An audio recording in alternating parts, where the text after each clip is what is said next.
High, আমি রূপসা। আজকে আমি তোমাদের সাথে একটা মিনি ব্লগ শেয়ার করছি।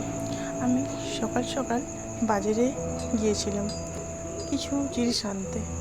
তো আনার পথে মা আমায় বলেছিল কচুরি খাবে। তো মা বলেছে আনবো না, সেটা তো হয় না। তো মিষ্টি দোকানে চলে গেলাম কচুরি আনতে, কিন্তু কচুরি পাইনি।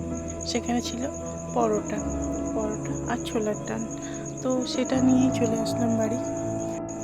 মিষ্টি দোকানে খুব সুন্দর সুন্দর নতুন নতুন মিষ্টি এসেছিলো, তো তাই জন্য আমি একটু ভিডিও করে নিয়েছিলাম। এরপর বাড়িতে এসে মা দেখি পরোটাটা বের করলো খাওয়ার জন্য, তাই পরোটা আর ছোলার ডালটা একটু খেয়ে নিয়েছিলাম। এরপর রান্না করার ইচ্ছা হয়েছিল, যেহেতু আমি বাজার থেকে নিয়ে এসেছিলাম লোটে মাছ, যেটাকে এখানে সবাই নিহারি মাছ বলে। তোমরা কে কে জানো কমেন্টে জানিও। এই মাছটা রান্না করার খুব ইচ্ছে হয়েছিল। মা বললো যে আজকে একটু বেসন দিয়ে ভাজ, বাট আমার মনে হলো যে না, বেসন দিয়ে ভাজবো না, আজকে একটু অন্যরকমভাবে ভাজা যাক। কিন্তু এর আগে যেহেতু আমি কখনো এটা করিনি, তাই আজকে ফার্স্ট টাইম অতটাও ভালো হয়নি।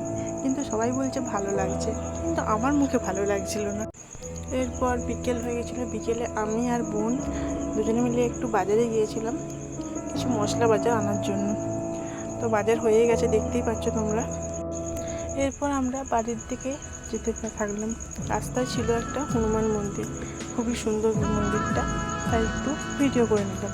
এদিকে বোন মুখ দেখাতে চাচ্ছিল না, যেই ক্যামেরাটা নিয়ে গেছিলাম তো মুখটা ঘুরিয়ে দিয়েছিল।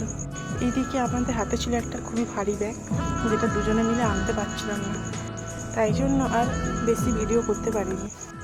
দেখা হচ্ছে নেক্সট ব্লগে। তোমরা ভালো থেকো, সুস্থ থেকো।